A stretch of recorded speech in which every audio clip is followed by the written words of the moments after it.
Lição de número 11, que traz como tema compromissados com a evangelização. Vamos todos ler junto aqui em uma só voz? Vamos lá, 1, 2, 3. Compromissados com a evangelização. Bom, de insight ficou muito bom, né? Vamos lá todos juntos? Compromissados com a evangelização. Glória a Deus. O tema do nosso trimestre, como nós falamos toda semana, o verdadeiro pentecostalismo, a atualidade da doutrina bíblica sobre a atuação do Espírito Santo. E esse tema de hoje, né, está também inserido no verdadeiro pentecostalismo. O nosso textual, vamos colocar de pé todos, vamos falar aqui em uma só voz, bem forte. 1, 2, 3.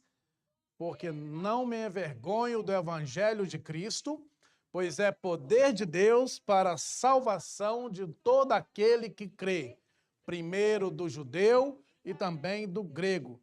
Romanos 1,16. A verdade prática nos diz assim, todos juntos, a nossa responsabilidade para a salvação de todos os seres humanos, mediante o evangelho de nosso Senhor Jesus Cristo, nos torna servo de todos. O ponto central da nossa lição diz que a evangelização é um compromisso da igreja com Deus. Todos juntos? A evangelização é um compromisso da igreja com Deus. E a nossa leitura bíblica em classe está inserida em Marcos, capítulo 16, versículo 14 ao 20, todos juntos em uma só voz, bem forte. Vamos lá? 1, 2, 3. Finalmente apareceu aos 11, estando eles assentados juntamente, e lançou-lhes em rosto a sua incredulidade e dureza de coração, por não haverem crido nos que tinham visto já ressuscitado. Disse-lhes, ide por todo o mundo, pregai o evangelho a toda criatura. Quem crê e for batizado será salvo, mas quem não crê será condenado.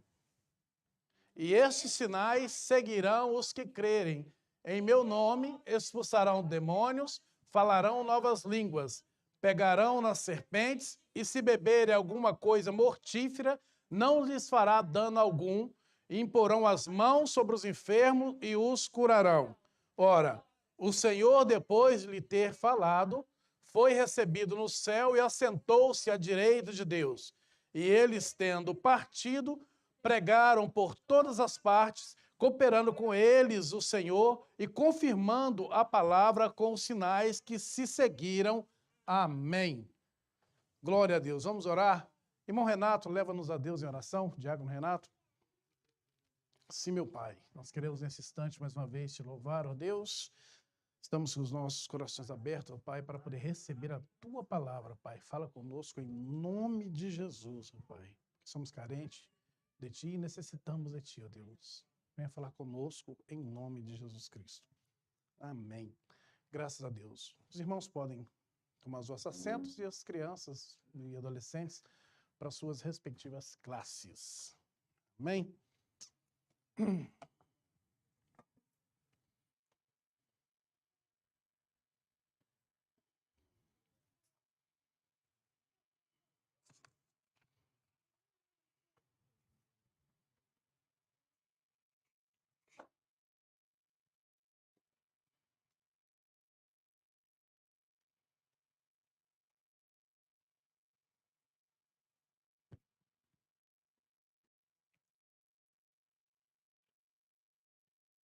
Glória a Deus.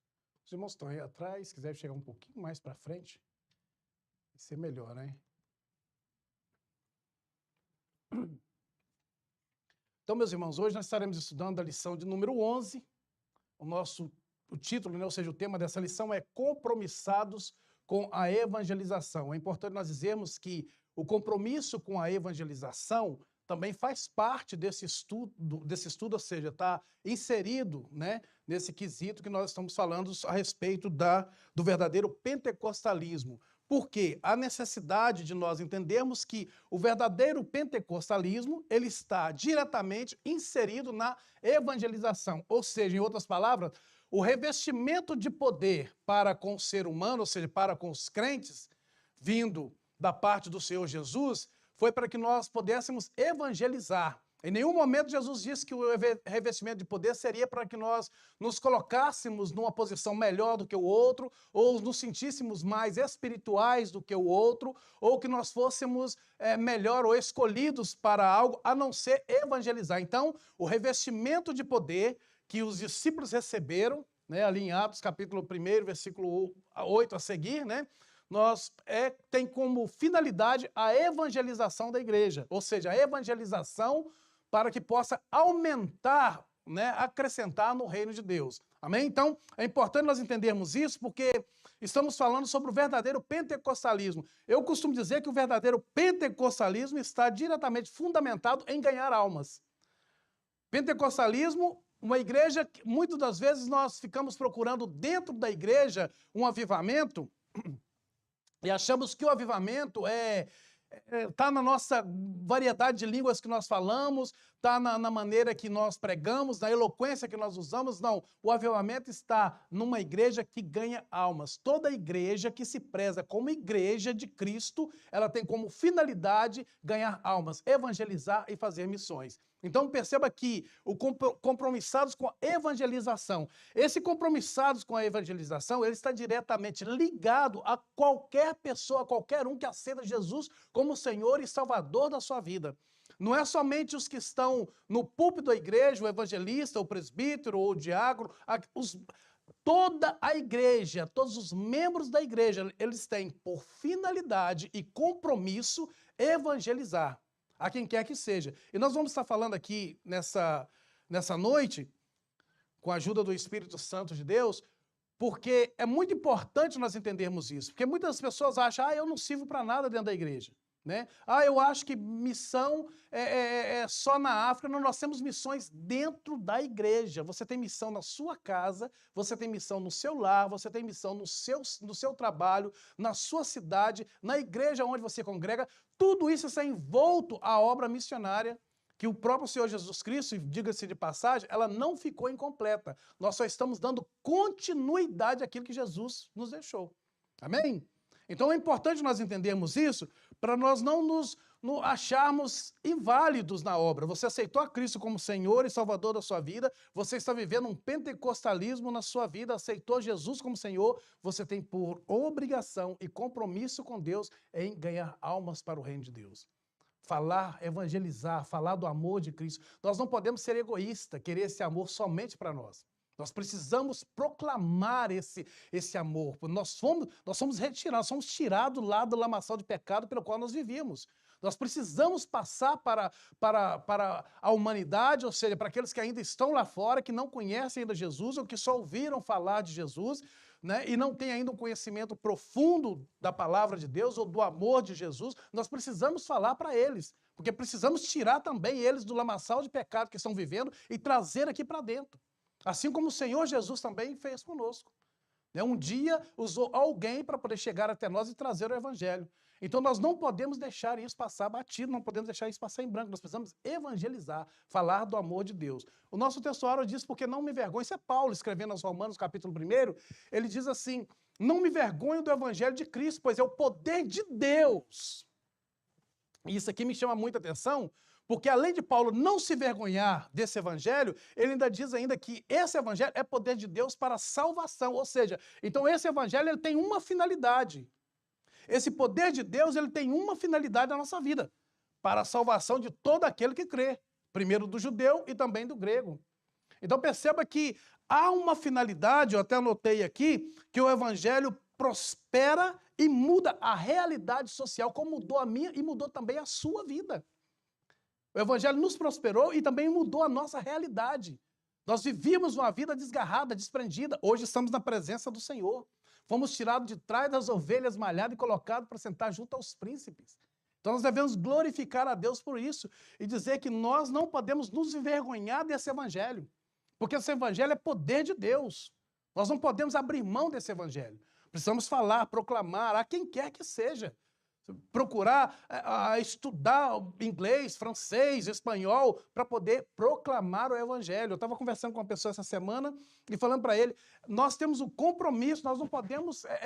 essa nação foi uma nação que outrora viveu um avivamento exportou vários missionários para o mundo inteiro, inclusive para o Brasil, né, onde o evangelho chegou até nós. Então é compromisso nosso hoje aprender a falar a língua e evangelizar também os americanos.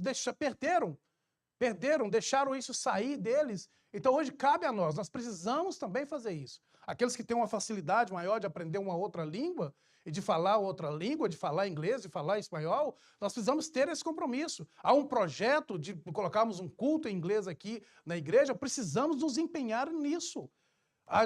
Haja visto que temos as nossas crianças que todas são, né, uma boa parte são americanos. E mesmo aqueles que chegaram aqui muito novo já domina a língua, e nós precisamos dar continuidade. Estão criados dentro da igreja, falando o idioma. Então, ou seja, nós temos uma arma muito grande nas nossas mãos. Então nós precisamos dar continuidade nisso. Não podemos deixar isso passar por despercebido. Amém? Estão aí? A verdade prática nos diz que a nossa responsabilidade para a salvação de todos os seres humanos, a nossa responsabilidade para a salvação de todos os seres humanos, mediante o evangelho de nosso Senhor Jesus Cristo, nos torna servo de todos. Isso é fundamental nós entendermos isso, que somos servos. Estamos para servir. A partir do momento que nós aceitamos a Cristo como Senhor e Salvador da nossa vida, nós estamos para servir, dar continuidade àquilo que o Senhor Jesus começou. E, diga-se de passagem, muito bem feito e muito bem entregue nas nossas mãos. Então nós precisamos dar continuidade a isso. Então perceba que, mediante o Evangelho de nosso Senhor Jesus Cristo, nos torna servo de todos. Nós precisamos proclamar o Evangelho. Somos pentecostais para ganhar alma. Diga comigo, eu sou pentecostal para ganhar alma. Amém. Repetindo, você nunca mais vai esquecer. O ponto central diz que a evangelização é um compromisso da igreja com Deus.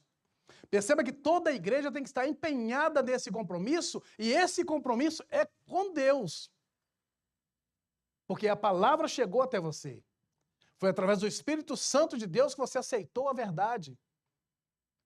Que Cristo é a verdade. Então você não pode deixar isso passar por despercebido. É um compromisso que você tem com Deus, evangelizar, proclamar o evangelho, falar do amor de Cristo. Nós vamos saber aqui o que é o evangelho.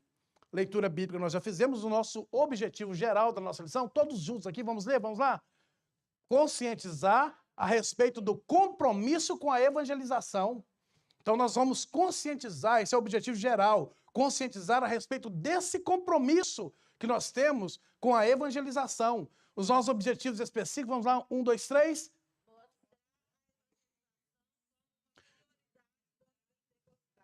A evangelização como uma prioridade dos pentecostais. Há que diga que acha que os pentecostais é só barulho, é falar línguas estranhas. Não, não. Nós temos esse compromisso. A nossa prioridade é evangelizar, é ganhar almas para o reino de Deus. Segundo ponto.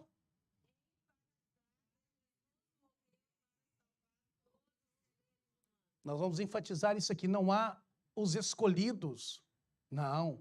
Jesus morreu por todos.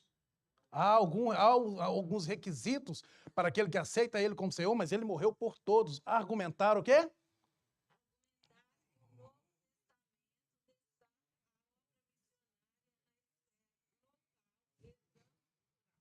Exatamente, que o Novo Testamento, ele destaca a obra missionária, tanto na esfera local, como na esfera transcultural. Nós vamos sair daqui entendendo esses pontos, né? Essa noite. Aqui na nossa introdução, diz que... Você está com a sua lição na mão aí? Amém? Que eu acho que esse slide aqui está colocando alguns irmãos meio preguiçosos, né? Não estão nem me preocupando mais com a lição. Mas isso tudo aqui está embutido dentro da lição, viu, irmãos? Nós fazemos, como não tem como colocar um slide muito grande aqui, nós fazemos uma síntese, né?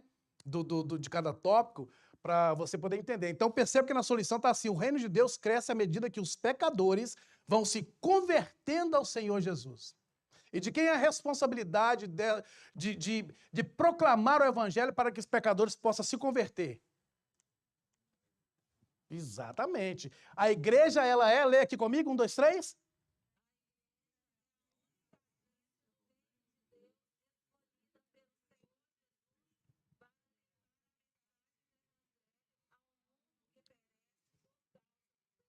Você já imaginou você ser a única pessoa no mundo que tem a notícia de boas novas? A notícia que pode salvar a humanidade? Então a igreja, ela é a única agência.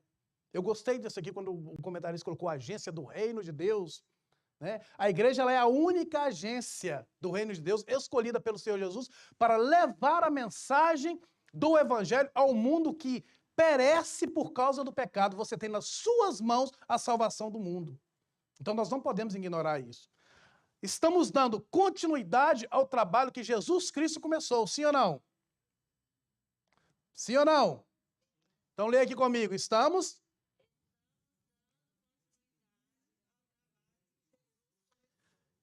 E isso aponta para a importância da evangelização e da obra missionária.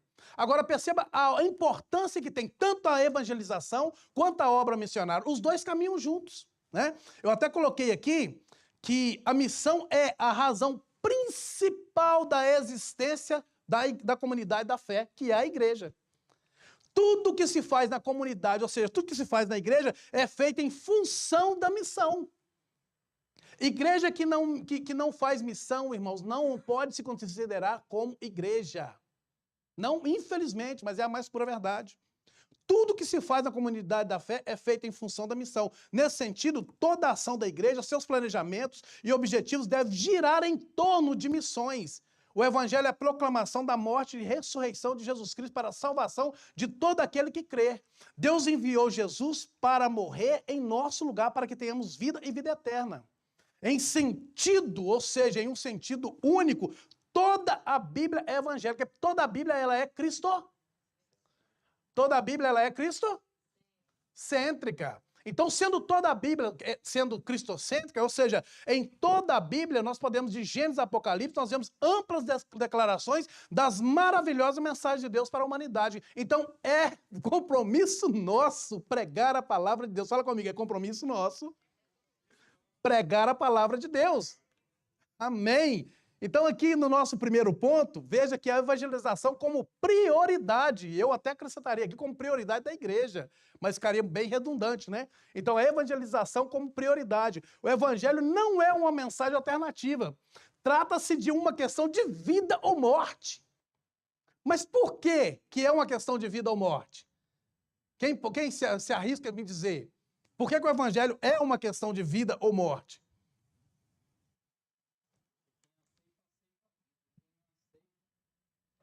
Está aí na lição, né? Vida para os que recebem Jesus como seu Salvador e morte para aqueles que o rejeitam. Então, por isso que o evangelho é uma mensagem alternativa.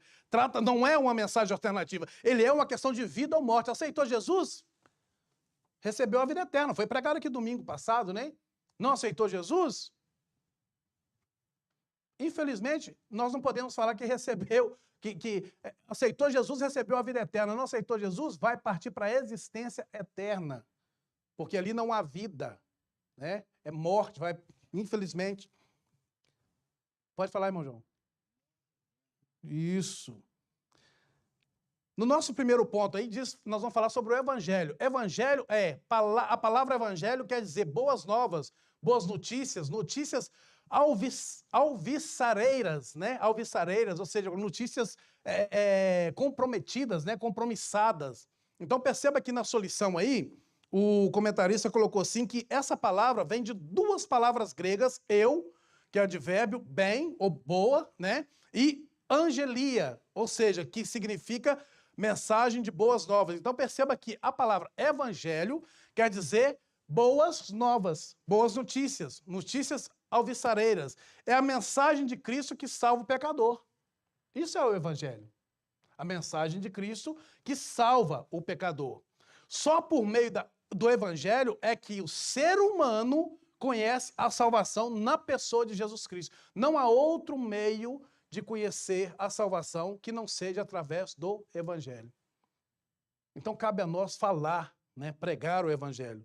As boas novas, ou seja, eu até anotei aqui que o evangelho do Novo Testamento, as boas novas, elas falam do reino de Deus, da mensagem de Deus aos homens, do perdão de pecados, da esperança, ou seja, do perdão dos pecados e da esperança. Nos escritos de Paulo, esse termo, ele significa boas novas, especialmente em relação às igrejas. O plano de Deus para a igreja, o destino e o grande privilégio da igreja de proclamar, ou seja, de falar sobre a pessoa de Jesus Cristo, incluindo os meios de salvação, o perdão do pecado e a justificação. Esses são os elementos que são incorporados, né? E são incorporados nesse quesito chamado, ou seja, nesse nome chamado boas novas, que é a regeneração, que é a justificação, a salvação, perdão dos pecados. Então nós temos nas nossas mãos algo, ou seja, argumento suficiente para falar do amor de Cristo, para poder proclamar o amor de Cristo, né?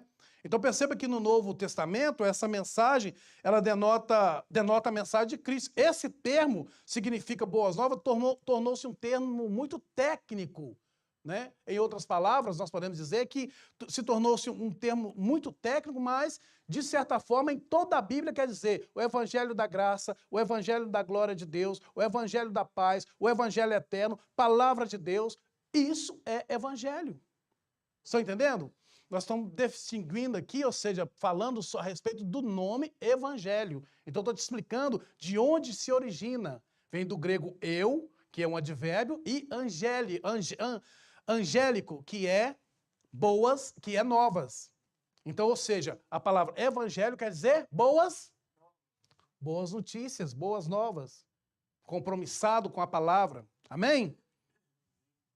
Ainda nesse primeiro ponto, ou seja, a evangelização como prioridade, o único salvador do mundo, nosso segundo subponto, vai falar sobre o único salvador do mundo. O evangelho são as boas novas, sim ou não?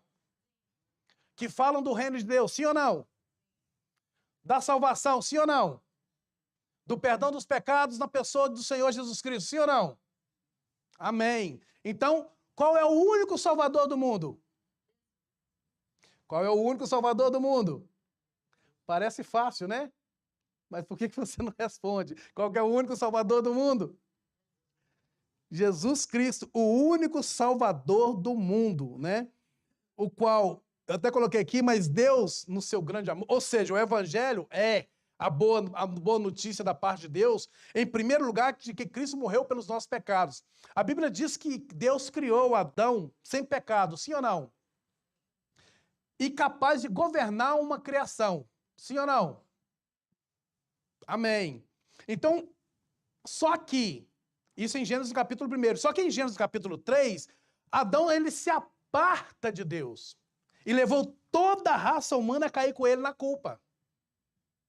Toda a raça humana herdou o pecado de Adão. Mas Deus, com seu grande amor, como diz lá em João capítulo 3, versículo 16, que Deus amou o mundo de tal maneira que deu seu Filho unigênito para todo aquele que nele crê não pereça, mas tenha a vida eterna. Mas Deus, em seu grande amor por nós, rebeldes a partir então e completamente inadequados para ele, enviou o seu Filho, Jesus.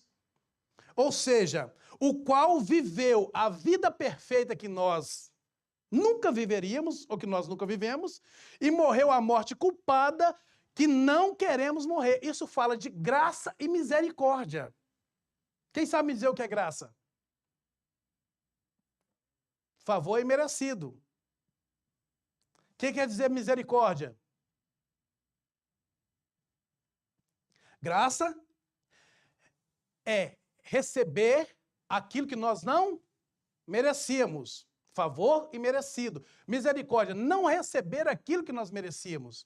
Então perceba que Cristo, ou seja, Deus enviou o seu Filho para viver uma vida perfeita, ou seja, o seu Filho, ele se optou em viver uma vida perfeita que nós nunca vivíamos e morreu uma morte culpada que nós não queremos morrer. Isso fala de graça e misericórdia. Cristo morreu pelos nossos pecados, no sentido de que na cruz ele fez expiação pelos delitos que cometemos contra Deus no seu reino. Irmãos, isso é lindo demais quando nós passamos a entender o que Cristo fez por nós. Outrora não tínhamos esse direito. E Ele nos deu esse direito como o único e suficiente Salvador. Devemos regozijar cada dia na presença do Senhor por esse privilégio que temos de ter aceitado o Senhor Jesus como o nosso único e suficiente Salvador. Então não tem o porquê de nós manter isso conosco, guardado entre paredes. Não é você usar, ou seja, tentar entender que a igreja é um local onde você tem um compromisso de vir toda semana, de bater cartão toda semana, de vir, de receber a palavra, de voltar para casa com a sua alma regozijando na presença do Senhor. Isso deve ser proclamado, deve ser falado, deve ser expressado. O mundo precisa ver. O pastor Teos pregou aqui domingo, e eu achei interessante, quando ele falou que a igreja não é perfeita. Mas o mundo, quando olha para a igreja, ele vê uma perfeição. Por quê? Porque vê Cristo na igreja. Então nós precisamos falar do amor de Cristo. Muitas pessoas não se acham dignos nem de falar do amor de Cristo. Alguém chegou para mim e falou assim, rapaz, como é que eu vou falar do amor de Cristo vivendo a vida que eu estou vivendo? Meu amigo, você não serviu, não aceitou a Cristo? Aceitei. Então proclama esse amor, porque já está havendo mudança. Só de você pensar nisso, já está havendo mudança, porque antes não tinha essa consciência de que você está no pecado. Fala do amor. Proclama o amor de Cristo. É necessário falarmos do que Cristo fez. Nós não podemos nos calar. Essa é a grande realidade. Nós não podemos nos calar. Cristo morreu pelos nossos pecados no sentido de que na cruz ele fez expiação pelos nossos delitos. Morrendo como nosso substituto, ele absorveu em si toda a ira que nós tínhamos contra Deus. Ele mesmo disse, em João capítulo 19, versículo 30, tetelestai, está consumado. Nós não podemos esquecer o que Cristo fez por nós. Há quem diga que outrora nós estávamos na partilheira de Satanás. Mas não devíamos nada para ele. A nossa ira, ou seja, a nossa culpa era com Deus. E Cristo foi e nos resgatou. Aleluias, glória a Deus. Então nós não podemos nos calar. Eu achei interessante, um grande comentarista diz assim que a grande paixão de Paulo era testemunhar o evangelho da graça de Deus. A pregação enchia o peito do apóstolo de entusiasmo. Ele sabia que o evangelho é poder de Deus para a salvação de todo aquele que crê, porque ele ratifica isso dizendo aos Romanos, no capítulo 1, versículo 16. Ele sabia que o evangelho era poder de Deus para a salvação, sabia que a justiça de Deus se revela no evangelho, sabia que a mensagem do evangelho de Cristo é a única porta aberta por Deus para a salvação do pecador. Paulo se considerava um arauto, um embaixador, um evangelista, um pregador, um ministro da reconciliação. Paulo nunca parou de pregar, mesmo amarrado, amordaçado, mesmo preso, sua mente estava totalmente voltada para a pregação, seu tempo era totalmente dedicado à pregação. Mesmo quando ele estava preso, Paulo sabia que a palavra não estava algemada, ele estava preso, mas a palavra não. Paulo não parava de pregar. Trabalhava para não ser pesado aos irmãos de Corinto, né, diga-se de passagem. E não parava de pregar o evangelho. Não se calava. Então, irmãos, não há motivo para nós nos calarmos. Precisamos pregar, precisamos falar do amor de Cristo todo dia, toda hora, a todo momento. Com nossas palavras, com os nossos atos, com o nosso jeito, com a nossa maneira de agir, com a nossa fé. É necessário falarmos isso, é necessário nós dizermos isso, nós precisamos acreditar em Deus. E é tão interessante que eu parei no sinal hoje e indo para Everett, um americano, e eu estava meditando nessa lição que eu tinha estudado, meditando algumas passagens, e parou um americano do meu lado. E começou a falar assim, eu baixei o vidro e falei, o rapper, ele começou a falar comigo do amor de Cristo, sem mais sem menos, Jesus te ama. Embora estava com o olho vermelho, não sei de quê, nem me pergunte, mas falou comigo do amor de Cristo. Eu vou fazer o quê? Eu preciso... Me envergonhou, porque eu nunca fiz isso. Se estava drogado, bêbado, ou não sei, mas ele falou comigo do amor de Cristo. Jesus te ama. Você tem que entender que Jesus te ama. Eu achei isso muito interessante. Você vai daqui para Dorchester, tem uma senhora lá, toda de branco, com algo branco na cabeça, lá com não sei se os irmãos já viram, com um fone na mão, falando do amor de Cristo, pregando o evangelho. E nós temos essa consciência, irmão, nós temos conhecimento da palavra e conhecimento do que Cristo fez na nossa vida. Nós não podemos calar. Nós não podemos deixar de falar. Nada pode nos impedir. A pregação do evangelho é a necessidade imperiosa, porque não existe salvação sem Jesus. Não existe salvação sem Jesus. Isso nos mostra a grande responsabilidade de evangelização local e mundial. E principalmente, Satanás é muito astuto, tem pessoas deixando de fazer uma evangelização local com desculpa de que o que ele queria é fazer uma evangelização mundial. Irmãos, está nas suas mãos. Está nas tuas mãos. Faça, evangeliza onde quer que Deus te colocar. Outra coisa que eu quero chamar a atenção dos irmãos, nós gastamos um tempo, mas não estou querendo aqui dizer pelo tempo, não é privilégio meu, não é mérito meu, longe disso. Nós gastamos um tempo para poder estudar a lição e tentar buscar algo que possa melhorar a sua visão referente à lição para que você possa entender. Então, não quando nós lemos alguma coisa aqui na frente, por favor, foque também nessas figuras que a gente coloca. Equipe de evangelização, senso de urgência. Nós precisamos entender isso, precisamos conscientizar com isso. Nós não podemos esperar mais. Às vezes nós falamos de missões e há pessoas que querem ser contribuintes de missões, mas querem ver querem resposta, querem resultado da igreja. Esquece de resultado da igreja. Faça a tua parte. Se você não pode ir, contribua, mas aonde estiver, onde couber você colocar as suas mãos, você falar do amor de Cristo, você também é um missionário, você também está fazendo missões. E graças a Deus que você não precisa de ajuda de nenhuma igreja. Você ganha o suficiente para poder se manter e falar do amor de Cristo. E graças a Deus por isso. Nós precisamos nos conscientizar. Ah, irmãos, eu não estou contribuindo porque eu não vejo resultado. Que não vê resultado? Procure o pastor da igreja, procure o secretário de missões, que você vai ver que a obra de Deus está sendo feita. Tem algo que está sendo feito.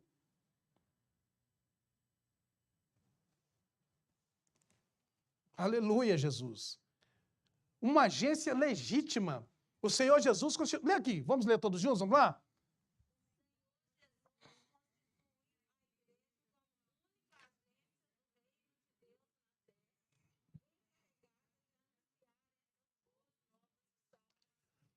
É necessário, vamos, continua aqui?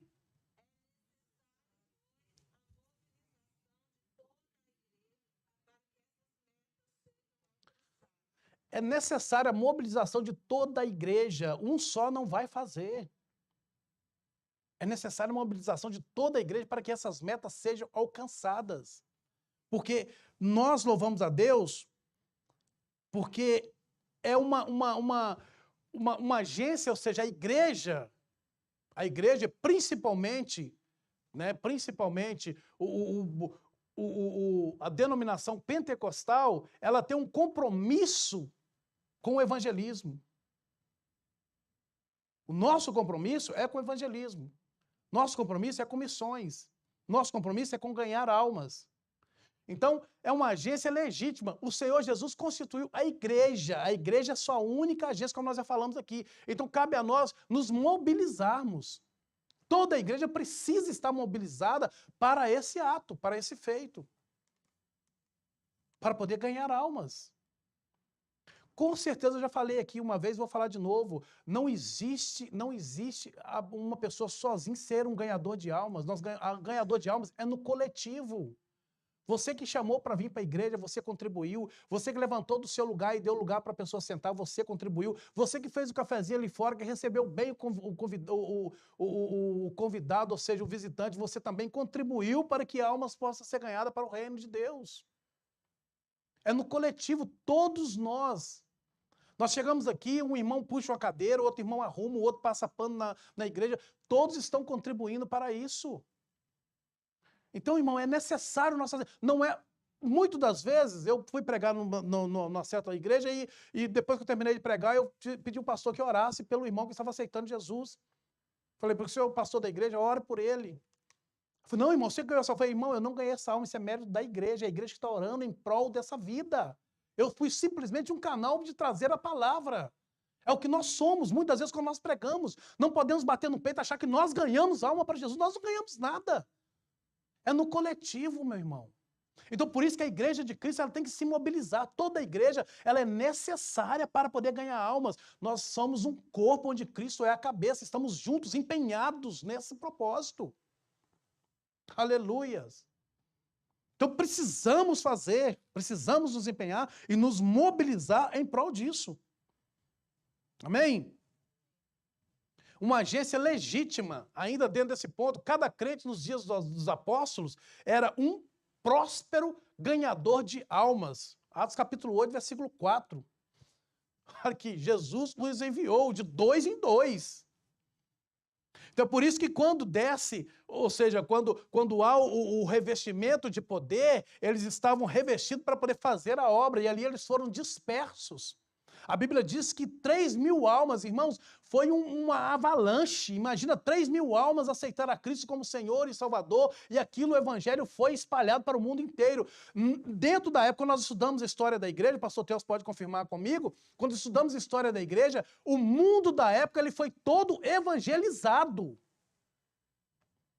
Então precisamos fazer, precisamos evangelizar, precisamos sair. Eu queria falar, não sei se vai dar tempo, de nós falarmos a respeito da perseguição que a igreja sofreu, né?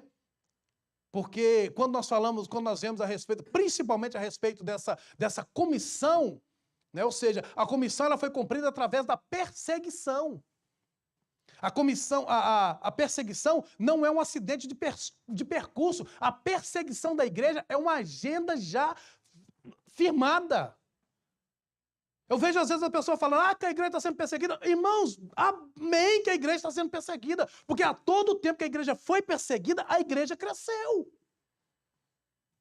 Então perceba que a comissão foi cumprida através da perseguição. A perseguição não é um acidente, ela é uma agenda confirmada. Mesmo quando a igreja é perseguida, Deus continua no controle da igreja. A perseguição nunca destruiu a igreja, ao contrário, alargou as suas fronteiras. Uma igreja que se espalha para além da zona de conforto impacta o mundo. As portas do inferno não podem prevalecer contra a igreja. Calvino diz corretamente que, pela maravilhosa providência de Deus, a dispersão dos fiéis levou muitos à unidade da fé. Assim, o Senhor trouxe luz das trevas e vida da morte. A palavra traduzida aqui por dispersos quer dizer sementeira, ou seja, semeadura e espalhar sementes. E a mesma palavra usada para sementes, para sementeira e para semeadura é também usada para perseguição. Isso faz com que a igreja é aquilo que o vento faz com a semente. A igreja é aquilo que o vento faz com a semente, espalhando e aumentando a colheita. Os cristãos em Jerusalém eram a semente de Deus e a perseguição foi usada por Deus para plantá-los em um novo solo, a fim de que dessem frutos. Daí que nasce o provérbio, o sangue dos mártires é a sementeira da igreja. Então, irmão, quando há perseguição, há crescimento. Não se preocupe com perseguição da igreja. É o próprio Deus nos espalhando para que possa haver crescimento dentro da obra. Deus não labora com a igreja, mas a seu favor. Deus transforma o agente da perseguição em seu parceiro de missão. A dispersão levou mais significado no avanço da missão da igreja. Pode-se dizer que a perseguição foi necessária para levá-los a cumprir o mandamento dado em Atos, capítulo 1, versículo 8. Essa é a grande realidade. Quando nós olhamos para a história, nós vamos ver que os imperadores romanos eles tentaram deter a igreja, queimando crentes, jogando crentes nas arenas, porém a igreja se multiplicou ainda mais. Em 1553, a rainha Maria Tudor mandou queimar em praça pública os líderes da igreja e promoveu um verdadeiro banho de sangue. Porém, em 1558, precocemente ela morreu.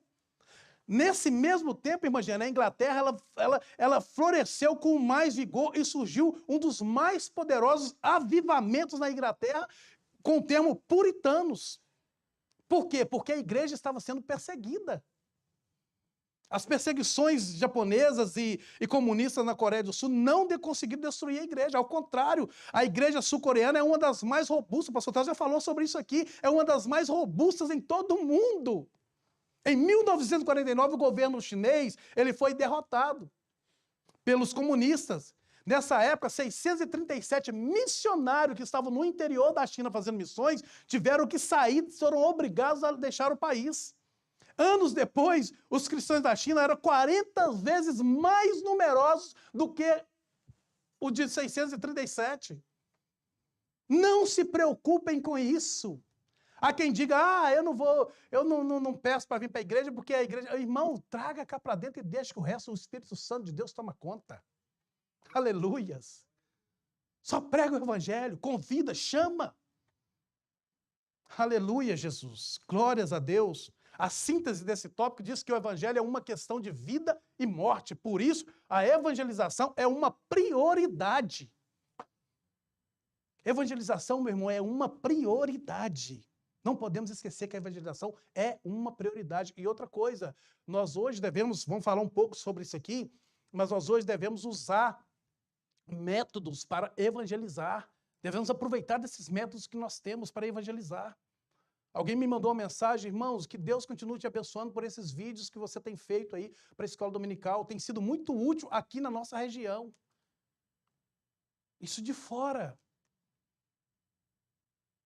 Alguém me ligou umas 3 semanas atrás e falou assim, olha, eu estava ouvindo o culto e fulano estava pregando e a pessoa que estava do meu lado aceitou Jesus como Senhor e Salvador da vida dele. Talvez essas notícias não tenham chegado até você, mas isso é um método que nós temos usado para evangelização.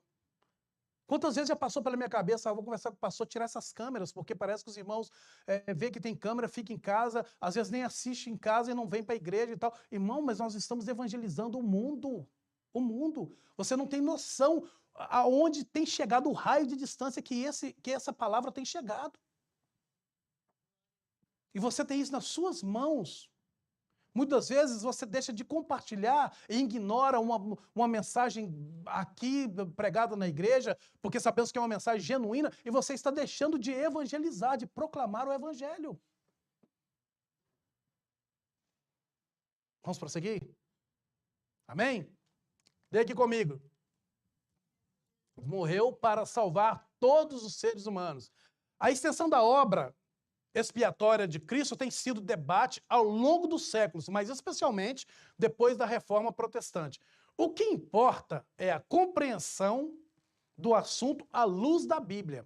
Por quê? Eu gostei da maneira que o comentarista colocou.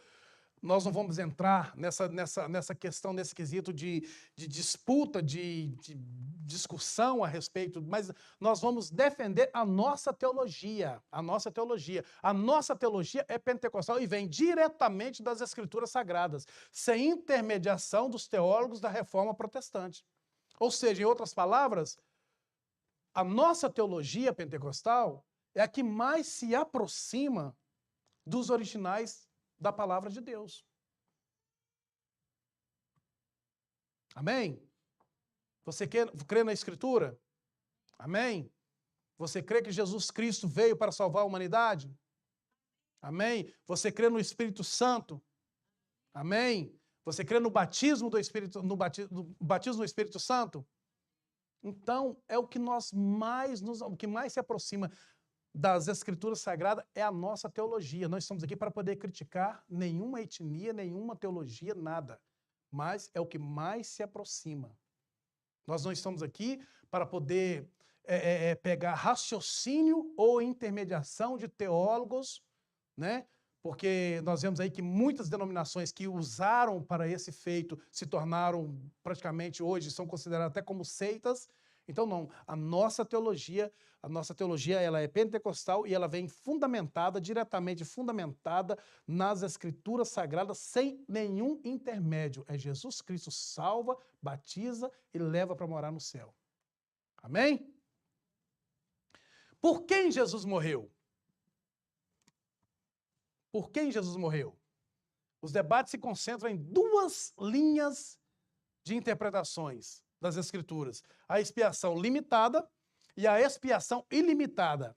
Ou seja, a expiação limitada trata-se da ideia de que Jesus morreu apenas por um grupo restrito de pessoas escolhidas desde antes da fundação do mundo. Visão teológica, ao nosso ver, equivocada. Jesus morreu só por um grupinho de pessoas? Não. Então, essa nós refutamos. A expiação ilimitada, isso significa que o Senhor Jesus morreu por toda a humanidade, testificando que o Pai enviou seu Filho para Salvador do mundo e não somente de algumas pessoas. Amém? Então, isso é que nós defendemos. Por quem Jesus morreu? Jesus morreu por todos. A questão é que você tem que aceitá-lo como o Senhor da sua vida. Não basta só você achar que Jesus morreu e que você vai ser salvo sem aceitar a Ele como Senhor. A salvação ela é oferecida a todos, mas depende do pleno conhecimento da verdade. A salvação é inseparável da fé. Portanto, ser salvo implica chegar ao conhecimento da verdade. A soberania de Deus na salvação e a responsabilidade humana são verdades que correm paralelamente. Estão entendendo? A soberania de Deus na salvação e a responsabilidade humana são verdades que correm paralelamente. Não se excluem mutuamente, pelo contrário, elas se completam. Elas se completam. Existe a soberania de Deus, mas existe o seu compromisso com Deus. Amém, meu irmão? Terminando esse tópico, a expansão, vamos ler aqui todos juntos? 1, 2, 3.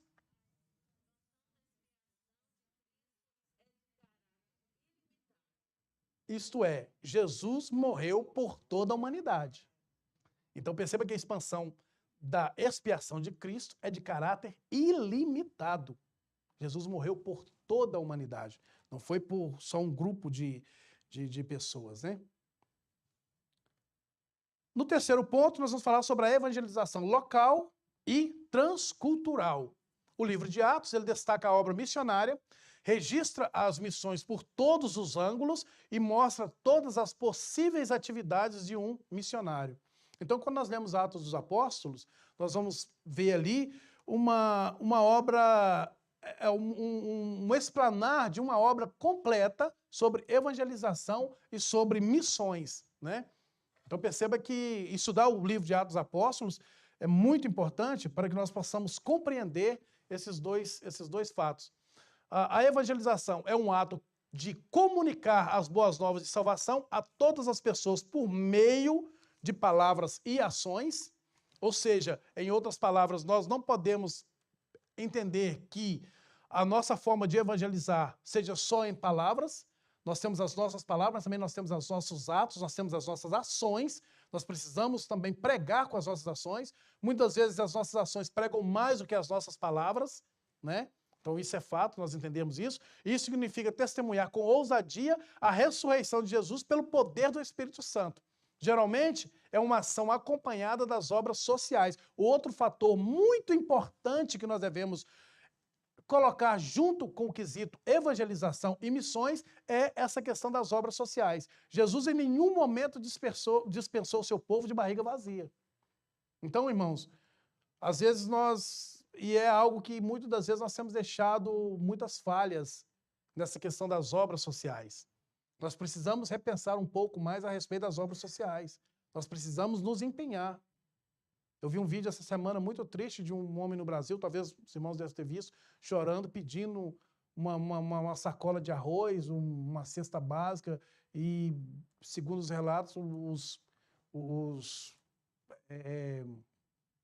guardas lá, né, ou seja, do supermercado, estavam colocando ele para fora e passando fome com a sua família.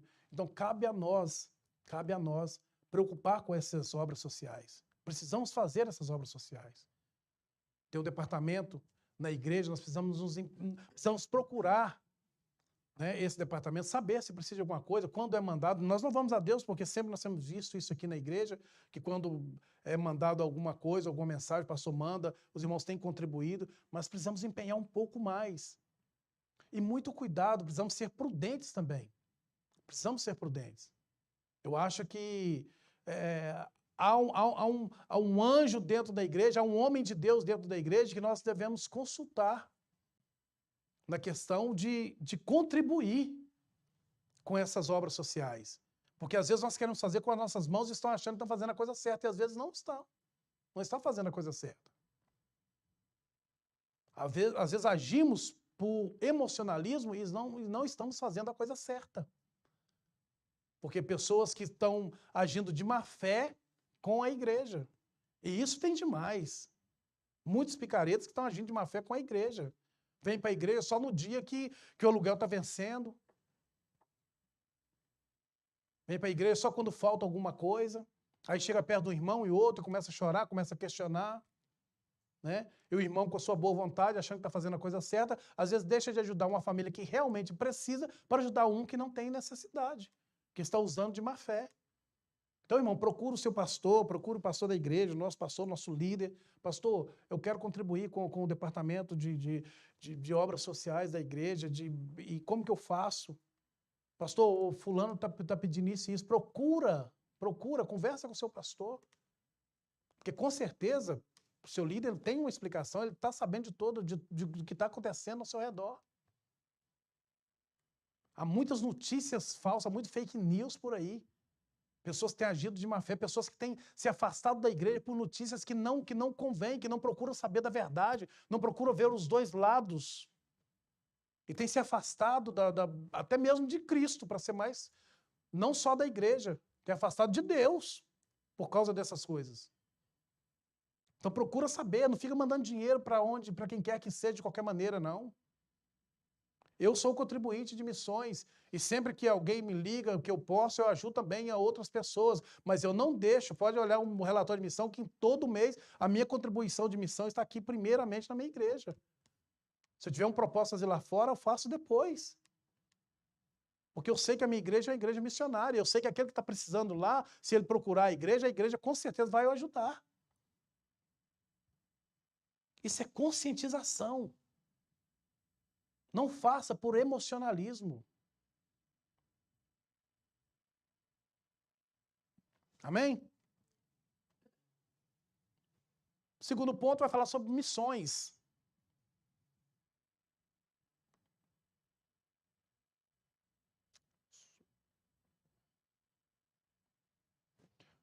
O trabalho do missionário é a evangelização entre pessoas de cultura diferente da nossa. Ou seja, o trabalho do missionário é a evangelização entre pessoas de cultura diferente da nossa. Está aqui o pastor Teos, que é a prova disso, que já foi missionário na Ucrânia e sabe da necessidade que nós temos de fazer missões e sabe também dessa diferença que há entre os povos, entre as culturas. Eu até anotei algo aqui, que o cristianismo, isso aqui está dentro da nossa lição, o cristianismo ele não tem como objetivo padronizar o mundo e nem destruir as culturas. A sua mensagem, porém, ela é universal. Você não tenta pegar o que você faz, a sua cultura no Brasil e levar para um outro lugar no mundo achando que você vai fazer missões e que você vai padronizar o mundo da sua maneira de se comportar, ou seja, da sua maneira de agir, ou dentro da sua cultura, que você não vai padronizar. Nós não podemos pensar dessa forma. É por isso que muitos missionários se frustram quando vão para o campo, porque não tem preparo. Então, por isso o apóstolo disse que, sendo livre, ele se fez servo de todos, dos judeus para os judeus, e sem lei para os sem lei. Então perceba que os missionários eles devem respeitar primeiramente as culturas de cada povo. Paulo ele ensina isso, e Paulo entendia sobre isso aí. Entendia que os costumes só devem ser mantidos quando necessários, pois ensinar costumes, culturas e tradições como condição para a salvação é heresia e caracteriza isso em uma seita. Você só vai ser salvo se você comportar da maneira que... você se vestir da maneira que eu visto, dentro de uma cultura que não veste dessa maneira. Isso é heresia. E vai se tornar, dentro dessa cultura, uma seita. Chega lá de terno e gravata, eu acho que o pastor Teus pode falar melhor do que eu nisso aí. Chega lá de terno e gravata no meio dos índios, Tapachó, lá nem sei se existem esses índios, né? Lá e fala com eles que para ser salvo eles têm que estar de terno e gravata. Para ser salvo tem que aceitar Jesus como Senhor e Salvador. Barnabé ele sabia que a tradição judaica era mais uma forma de manter a identidade nacional e que isso nada implicaria na salvação desses povos, dos novos crentes. Paulo repreendeu Pedro, foi Pedro, você toma vergonha na sua cara, em outras palavras. Você está com os judeus, você quer ser igual aos judeus. Você está com os gentios, você quer ser igual aos gentios. Os judeus chegam, você começa a desfazer dos gentios. Se coloca na oposição. Então, irmão, não seria necessário observar um ritual, ou seja, da lei de Moisés, de Atos, capítulo 15, 19, é o que Barnabé prega. Então, convém lembrar que a importação de inovação para as nossas igrejas pode desrespeitar a nossa herança espiritual deixada pelos nossos antepassados. Nós não podemos também querer trazer o mundo para dentro da igreja como forma de evangelizar. Eu vi uma mensagem essa semana do pastor, eu até mandei para alguns irmãos, pastor Carlos, um pastor já bem de idade lá do Nordeste ali, né? Ele falando que nós não podemos querer que o mundo lá fora venha para dentro da igreja da forma que eles querem. Vamos deixar nossa barba crescer, parecendo Bin Laden, porque agora a onda é todos os homens usar barba e nós vamos atrair os homens para cá por causa os jovens para cá por causa da barba. Ele falou, não, Bin Laden já está fora daqui há muito tempo. Eu gostei da mensagem dele. Porque é a verdade. Nós não podemos tentar trazer o mundo para dentro da igreja para poder atrair os jovens ou atrair os crentes. Hoje, as igrejas neopentecostais, o que tem se aderido à questão das luzes apagadas, que você não sabe nem quem é quem dentro da igreja mais, né? Luzes coloridas no púlpito da igreja, um foco de luz em cima do pregador, do cantor, como se ele é a pessoa principal, como se ele é o artista. E o problema é que há povo no nosso meio se aderindo a isso, achando que essa é a forma de agir.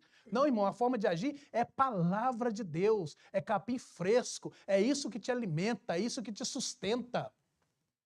É isso que a igreja quer. Certa pessoa chegou perto de mim e falou assim, irmão, eu estou indo até lá na igreja, mas quando eu quero uma palavra genuína, eu vou na sua. Eu falei, misericórdia, irmão, o que você está caçando lá então? Ah, não, mas lá é mais light, né? A gente vai vivendo dessa forma aí. Não vai para o céu, irmão, com esse pensamento. Infelizmente, mas é a grande realidade. É a mais pura verdade. Então nós não podemos deixar nos levar por isso. Aleluia, Jesus. Aleluias. Nós temos um grande desafio hoje, meu irmão. Temos um grande desafio. A mensagem é a mesma. É necessário ajustar e adaptar estratégias conforme o costume de cada povo ou grupo étnico. O apóstolo Paulo disse que, sendo livre, se fez servo de todos, judeus para os judeus e sem lei para os sem lei. 1 Coríntios capítulo 9, versículo 19, para ganhá-los para Jesus. Então, isso aqui é muito importante nós entendermos que a mensagem não muda. Mesmo que nós mudamos as nossas estratégias, mas sem ferir a nossa cultura e sem ferir a nossa mensagem. É necessário adaptar. É o que nós dissemos. Anteriormente, nós evangelizávamos com um panfleto na mão nas esquinas. Hoje, não estou dizendo que isso não funcione mais. Não estou dizendo que isso não venha a funcionar mais. Mas hoje nós temos as redes sociais que podemos atingir um número maior de pessoas. Hoje nós temos a internet que podemos atingir um número maior de pessoas. Devemos nos adaptar. Mesmo que hoje eu acho até difícil alguém pegar um panfleto e ler. Mas faz lá um cartãozinho, alguma coisa, tira uma foto de alguém e escreve uma mensagem e manda de manhã.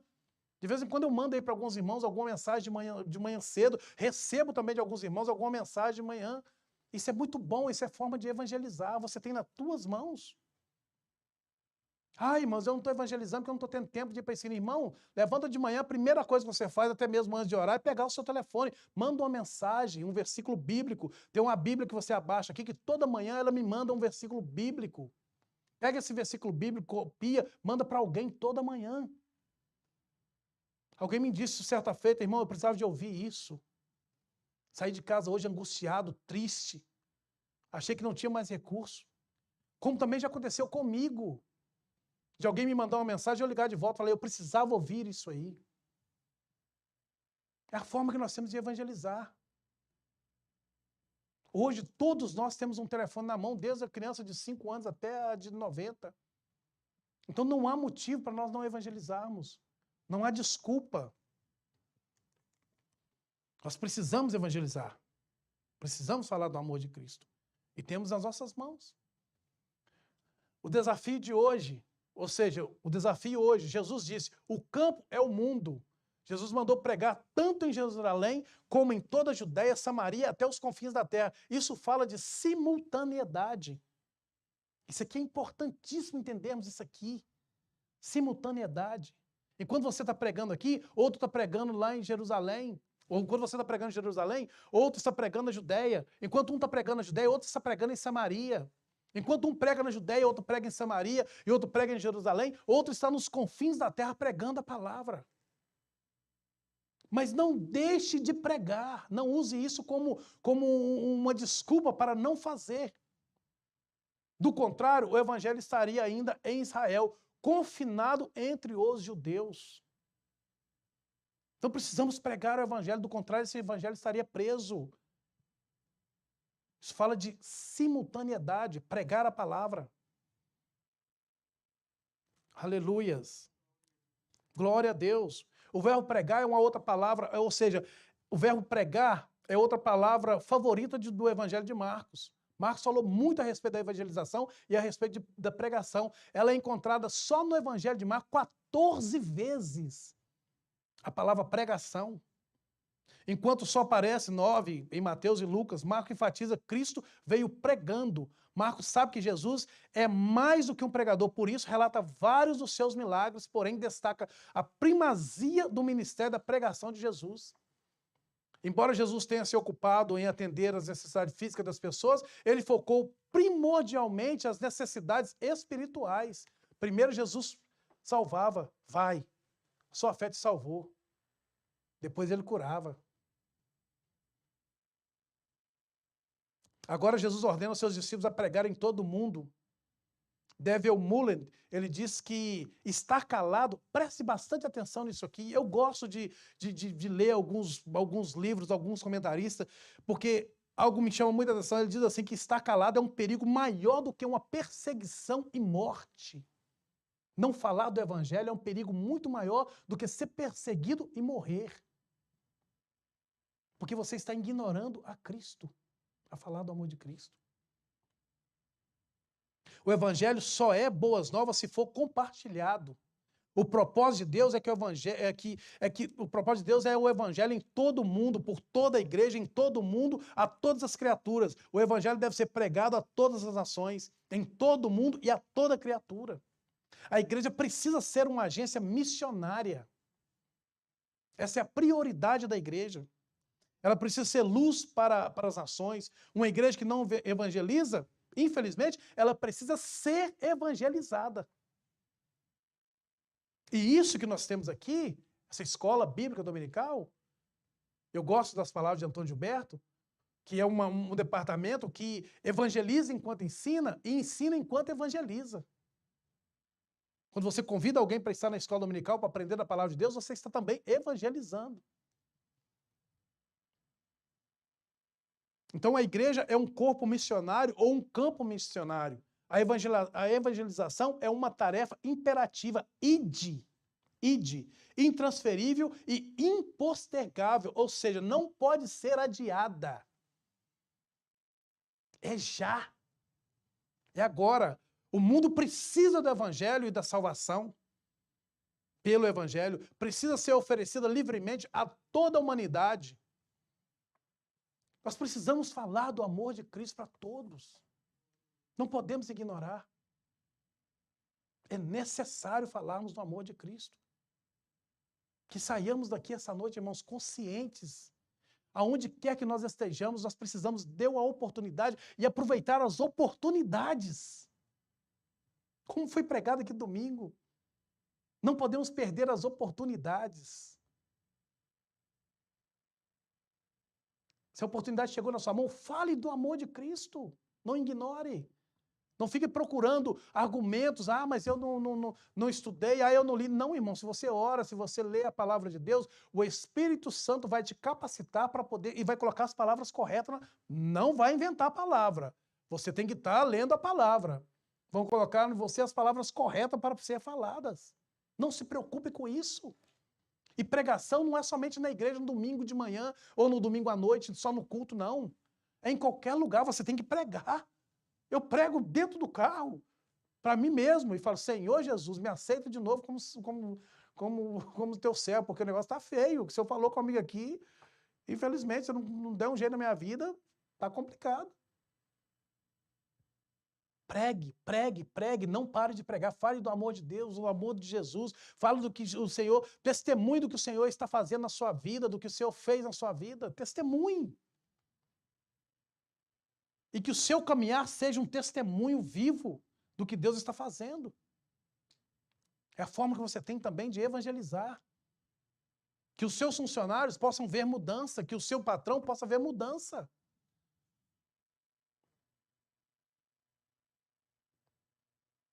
A mulher da casa onde eu moro chegou para mim no início do mês e falou comigo assim, Giovanni, você está aí? Eu falei, tô. O inglês dela é bem ruinzinho. Ela falou assim, olha, eu sou católica e você me pagou aluguel com $180 a mais. Aí eu falei assim, será?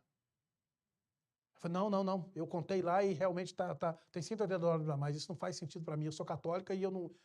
Irmãos, nós somos crentes. Eu não estou criticando, é uma fé mal aplicada, infelizmente. Ela é italiana, né, os irmãos... Então, é uma fé mal aplicada. Então, nós, como crentes, nós devemos ser exemplo. O Senhor mandou tantas horas a mais no meu cheque.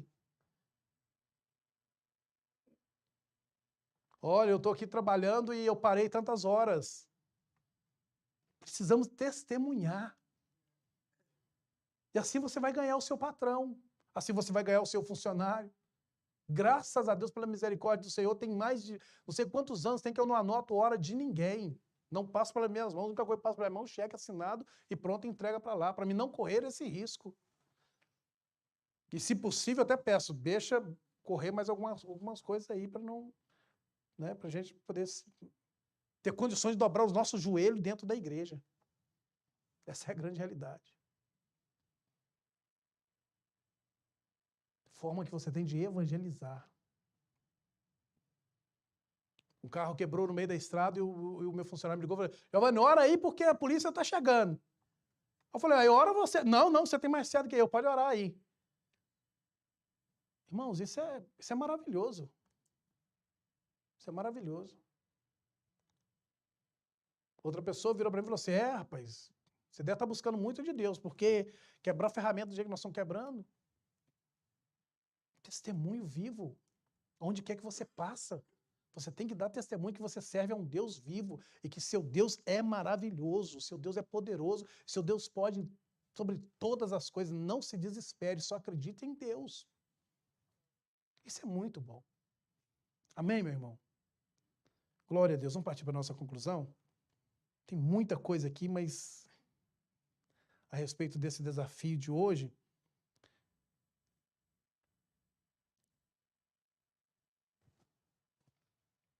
o terceiro tópico fala que a evangelização local e transcultural é tarefa principal da igreja, de acordo com o Novo Testamento. Vamos ler isso aqui todos juntos? Vamos lá? 1, 2, 3. É tarefa principal da igreja, de acordo com o Novo Testamento. A nossa conclusão nos diz que a Bíblia afirma que não existe salvação sem Jesus, isso é fato. Ele mesmo declarou, eu sou o caminho, a verdade e a vida, ninguém vê o Pai senão por mim. Essas boas novas são o poder de Deus para a salvação e libertação disponível para a salvação e libertação disponível. Não, acho que eu copiei 2 vezes aqui. Isso, libertação disponível para todos os povos. Mas há necessidade de alguém para levar essa mensagem de vida. Você é esse canal. Você é esse canal de levar essa mensagem de vida. Já faz quase 2000 anos que os cristãos vêm pregando essa mensagem e ela continua sendo a cada dia uma mensagem nova. E não, nós costumamos dizer que ela se faz nova todos os dias, ela não se envelhece. Todos os dias é uma mensagem nova. Você termina de ler aqui, estuda de novo, é outra mensagem nova que você está pegando. Então, essa mensagem, ela é nova todos os dias. Todos os dias. Mas ela não é nova porque ela envelhece. Não. Ela não se envelhece. Ela é nova. Todos os dias ela é nova na sua vida. Então, você tem como prioridade pregar essa palavra, falar desse amor. Nós temos que evangelizar porque, acima de tudo, é uma ordem do nosso Senhor Jesus Cristo. Nós precisamos evangelizar. Logo, não há o que se discutir. Evangelizar não é uma obrigação apenas do pastor, dos obreiros, é um dever de todo aquele que se diz discípulo de Jesus. Aquele que ama Cristo não pode deixar de falar do que tem visto e ouvido. Se você ama Cristo, você não pode deixar de falar do que você tem visto. Você não pode deixar de falar do que você tem ouvido. Você não pode deixar de falar do que você tem presenciado. Assim, agiam os crentes da igreja primitiva. Falavam do amor de Deus, daquilo que eles estavam vivendo, daquilo que eles estavam vendo. Não obstante a posição dos poderes religiosos e secular, os primeiros discípulos evangelizavam com ousadia e determinação. Leia Atos capítulo 4, versículo 20, você vai perceber como que os primeiros discípulos evangelizavam com determinação, com ousadia. Então, conscientes de que evangelizar é a missão de todo crente. Quer obreiro, quer ser leigo, cooperador, é todo crente que se diz aquele que aceitou a Cristo como Senhor e Salvador da sua vida, ele tem como prioridade evangelizar, ganhar almas para o reino de Deus. Esse é o nosso dever. Na crise atual, muitos são os desesperados e buscam um Salvador, mas apenas a Igreja de Cristo, ela pode mostrar ao mundo o caminho dessa salvação. Amém? Então você não vai, diga comigo, não vou me calar. Vou falar do amor de Cristo. Mas fala com mais ousadia, meu irmão, fala com mais ousadia, não vou me calar. Vou falar do amor de Cristo. Amém, graças a Deus. Está terminado, né, a nossa lição. Pode chamar as crianças lá, vamos estar cantando o corinho, pastor? Para a gente poder tirar nossas ofertas. Aleluias, glória a Deus. Espero que você saia daqui hoje consciente quanto à obra que você tem nas suas mãos de evangelizar. Amém?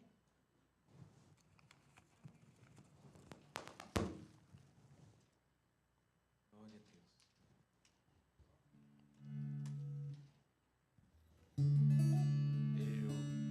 Eu quero trabalhar pro meu Senhor, levando a palavra com amor. Quero eu cantar e orar, e ocupado eu quero estar, sim, na vinha do Senhor. Trabalhar e orar, na seara e na vinha do Senhor. Meu desejo é orar e ocupado eu quero estar, sim, na vinha do Senhor.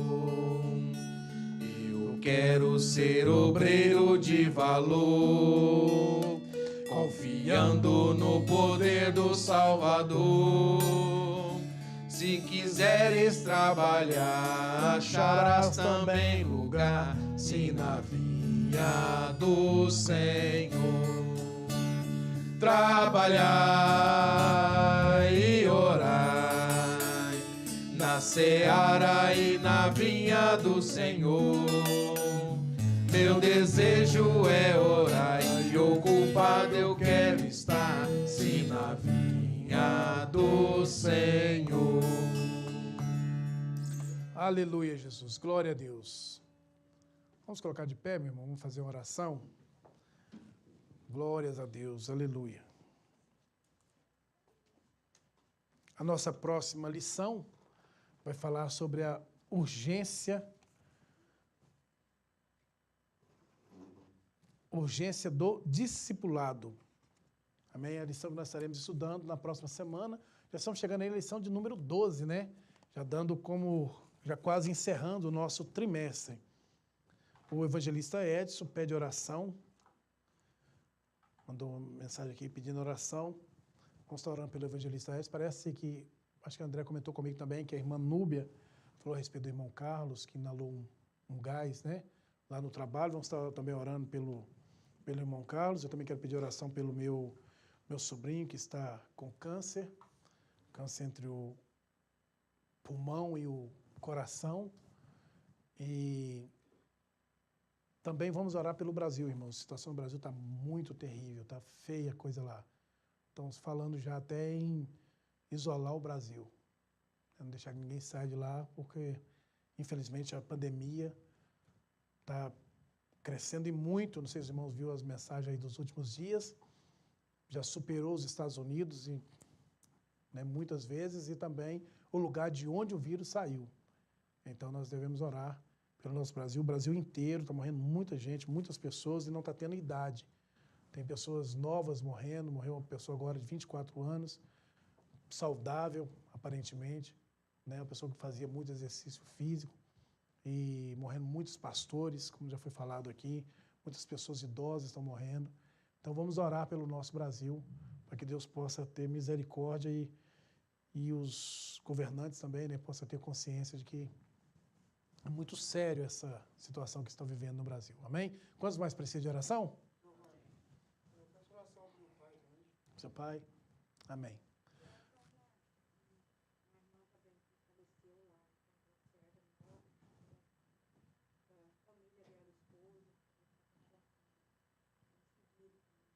Também com vírus, né? Amém, meus irmãos? Então vamos orar? Senhor, nosso Deus e Pai, nós queremos nesse instante, ó Deus, te pedir em nome do Senhor Jesus, Pai, por essa situação pela qual nós estamos vivendo, ó Deus. Sabemos, ó Pai, que tudo está nas tuas mãos, que tu tens o controle de tudo, ó Pai, mas nós queremos lhe pedir, Senhor, que o Senhor possa agir com misericórdia, ó Deus, que o Senhor possa confortar, Senhor, o coração de familiares que têm perdido, Senhor, seus entes queridos, que têm passado por situações constrangedoras, ó Pai. Que o Senhor possa operar de forma especial na vida de cada um deles, ó Deus, em nome de Jesus, ó Pai. Também quero pedir pelo meu sobrinho, ó Deus, que está passando por essa situação tão constrangedora, Pai. Que o Senhor possa entrar com providência, Senhor Jesus, com o irmão Edson, ó Deus, que está passando agora, Senhor, por essa situação, que o Senhor possa entrar com providência sobre a vida dele, que o Senhor possa retirar, Senhor, que o Senhor possa dar, ó Deus, os meios de sabedoria, Pai, para poder entender o problema que o teu servo está passando, Senhor Jesus, e que a cura possa ser determinada sobre a vida dele, Pai. O pai do presbítero Vandeci, que o Senhor possa entrar com providência, ó Deus, a cada pedido, Senhor, que aqui foi expressado a Ti, Senhor Jesus, ao nosso Brasil, Pai, que está passando por uma situação muito difícil, que o Senhor possa operar maravilha, ó Deus. Sabemos, ó Pai, que muitos dos nossos familiares ainda estão ali, Senhor, que estamos longe, ó Pai, mas acreditamos em Ti. Sabemos que o Senhor é o Deus de perto, o Deus de longe, e que o Senhor possa operar, ó Deus, na vida de cada um, em nome do Senhor Jesus. Pai, ser conosco hoje e sempre, em nome de Jesus. Amém? Faça com as tuas mãos. Que a paz e a graça do nosso Senhor e Salvador Jesus Cristo, o grande amor de Deus, a comunhão, a consolação do Espírito Santo esteja sobre nossas vidas, e todos juntos dizemos amém.